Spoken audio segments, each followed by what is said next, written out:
আসসালামু আলাইকুম এভরিওয়ান। আশা করি সবাই আল্লাহর রহমতে ভালো আছেন।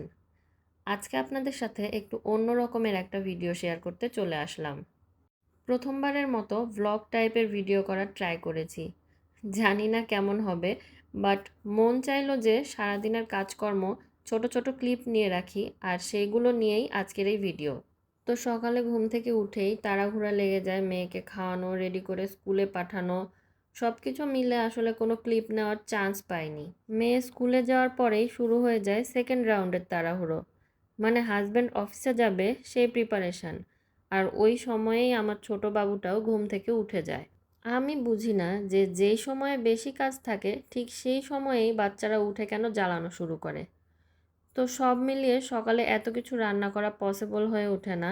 তাই যেই দিন রুটি বানাই সেই দিনের জন্য ভাজিটা আগেই করে রাখি, সকালে শুধু গরম করে দেই। হাজব্যান্ডকে টেবিলে খাবার দিয়ে এরই মধ্যে বাবুর জন্যও খাবার রেডি করে নিয়েছি। আমার ছেলে কলা খেতে এতই পছন্দ করে যে ও পারলে পোলাও দিয়েও কলা খায়, এমন অবস্থা।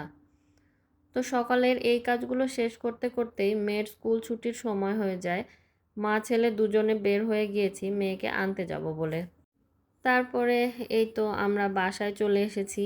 এসেই আমার বাচ্চাদের ক্রিয়েটিভ কাজকর্ম শুরু হয়ে গিয়েছে। হাতের আঙ্গুলের মধ্যে চিপসগুলো নিয়ে গান শুরু করে দিয়েছে, daddy finger where are you. আর ওইদিকে মেয়ে শুরু করে দিয়েছে লিচি জুস বানানো। তারপরে ওদেরকে খেলতে দিয়ে আমি রান্নাঘরে চলে আসি দুপুরের রান্না করার জন্য আর বাকি কাজগুলো সেরে নেওয়ার জন্য। একদিকে চিকেন রান্না তুলে দিয়েছি আর আরেকদিকে ছোট মাছ চচ্চড়ি করার জন্য রেডি করে নিয়েছি। যেহেতু মাসের শুরু, তো বাসায় সব ধরনের বাজার করা শুরু হয়ে গিয়েছে। প্রতি মাসেই এইভাবে একবারে একটু বেশি পরিমাণে গরুর দুধ কিনে ছোট ছোট বোতলে করে ফ্রিজে রেখে দেই। তাহলে পুরো মাস আর কেনার দরকার হয় না। এইসব কাজের মাঝখানে আমার ছেলে দেখেন কি বলে, জি আমাকে এক থেকে যা বাদাম দিবে। কতটুকু দিব? ও বলছে যে মা 1 কেজি বাদাম দাও, খাবো। এইদিকে তার বাবা সকালে মেয়েকে স্কুলে রেখে আসার সময় নাকি এই মাছগুলো দেখে সে আর রেখে আসতে পারেনি। কি একটা অবস্থা!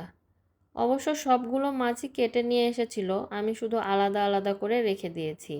এইদিকে রান্নাও করছি, আবার বাজারগুলোও গুছিয়ে রেখে দিচ্ছি। গরমের সময় ডিম বাহিরে রাখলে নষ্ট হয়ে যেতে পারে, তাই পরিষ্কার করে ধুয়ে ফ্রিজে রেখে দিলাম। তারপরে এই তো রান্না বান্না খাওয়া দাওয়া সব শেষ করে এখন রেস্টের সময়। বিকেলের দিকে একটু ব্যালকনিতে যেয়ে দেখি যে হঠাৎ ঝড় শুরু হয়ে গিয়েছে। বৃষ্টি খুব একটা হয়নি, শুধু রাস্তাটা ভিজেছে।